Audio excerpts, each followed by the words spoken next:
Musk has been given access to the Treasury Department's payment system, which handles trillions of dollars. Taken over by Elon Musk. Elon Musk. Elon Musk. Elon Musk. Elon Musk. Elon Musk. Go yourself. So, Elon Musk's Department of Government Efficiency, DOGE, created under the Trump administration, has gained access to the US Treasury's federal payment system. Yeah, this has sparked legal, ethical, and political concerns because of course it has. The system handles trillions of dollars annually, including Social Security, Medicare, and other critical payments. And now Elon Musk has access to it. Go yourself. So let me give you a bit more context.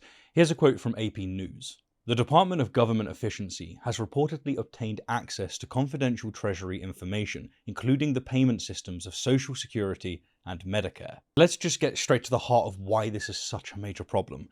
DOGE is not a formal government agency, but a task force that's being led by Musk to cut costs and streamline federal operations.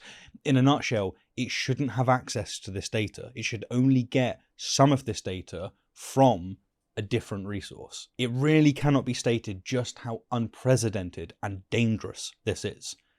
But it's just a normal thing under the Trump administration, it seems. One of the issues why this is such a problem is that the payment system contains sensitive data of millions of Americans, which Musk absolutely could exploit. He is a ruthless businessman. He is deeply invested in these funds. He receives government funds. Here's a quote from NPR. Elon Musk has launched a campaign from inside the federal government to radically upend agencies, exercising a level of control so sweeping that it is stunning former top White House officials, even in a political moment when many things are described as unprecedented. That right there really puts it into perspective. This is so damn wild, what we're seeing from Elon, that even in a time of utter mayhem, it's considered wild. And yet, because you have this dichotomy, this black and white system in the US where you are either on the Republican side or the Democrat side, you don't have a union here of going, no, the United States comes first. Get out. This is not okay. So right now, Elon has access to private individuals' data. I wonder what he's going to do with that data.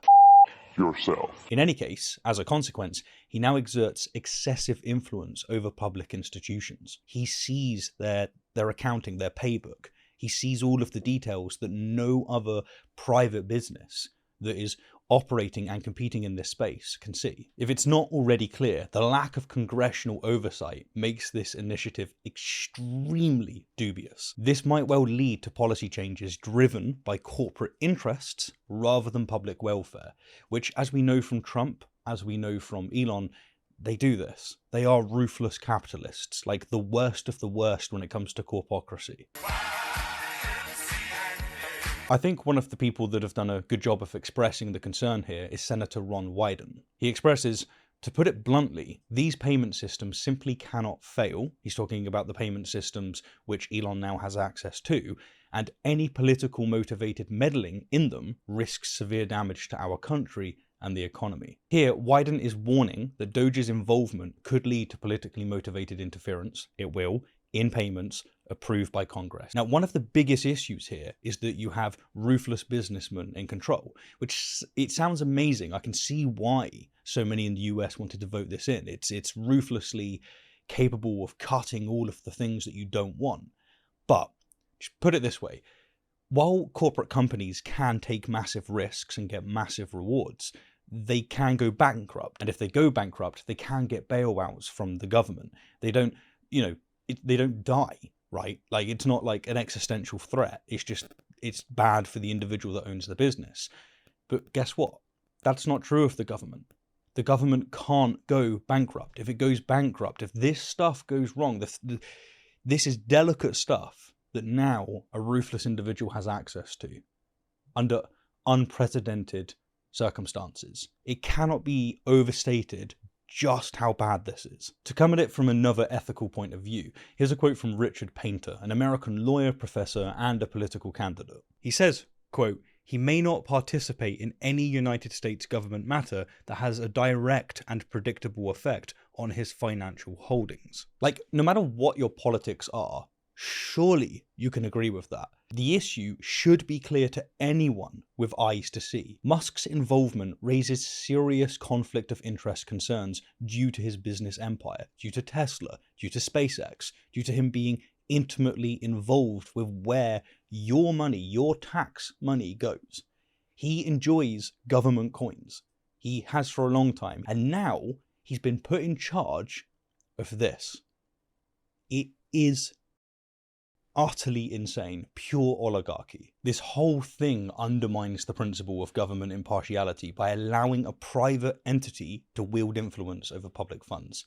Truly, truly absurd what we're seeing right here. Now, this story breaks with the resignation of a Treasury official, namely David Labrick. He was placed on leave and subsequently retired unexpectedly. Guess what? This occurred after he refused to grant Doge officials access to the payment system. Go yourself. He gave Elon and Trump resistance, and now he's gone. And this again highlights how Elon and Trump are trying to remove anyone who stands in their way. This is something that was made very clear in Project 2025, and it's what you're seeing right now. And in case you want to put this all into law language, the Treasury Department violated the Privacy Act of 1974 by allowing Musk and Doge to enter these systems. But will Trump care? Will he care at all? Will he try and spin the story to somehow be something that's beneficial to the United States? Because it's not like him to allow legality to ever matter to him. Well, Musk has already responded, and he put this on X. The Doge team discovered that payment approval officers at Treasury were instructed always to approve payments, even to known fraudulent or terrorist groups. So as you can see, Musk is framing this as rooting out the waste and fraud. He's draining the swamp, if you will. But the problem is that he's offered no evidence for these claims. None. Zero. He's just told you it. And presumably people are buying it. Unsurprisingly, Trump has Elon's back, because of course he does. Elon is the First Lady. Trump has said that where we see a conflict of issue, we won't allow him to engage. So he's defending Musk and assuring everyone that he won't let Musk engage where there's conflict. He won't allow him to use the data to benefit himself. If you believe this, then I have a Nigerian prince that I need to send you an email from. To wrap up, let me just remind you of what Doge already has been doing, right? Doge has disrupted operations at agencies like USAID by freezing funds and requesting classified data. Now, he has access to even more information, allowing him to exercise pressure exactly as he sees fit. So pretty wild times again, and I agree with the article where it says that even in a time of unprecedented circumstances, this specifically is unprecedented. This is deeply, deeply worrying, and I think you should be worried whether or not you are a Democrat or a Republican. Like, this should bother you. It's just a question of whether it will.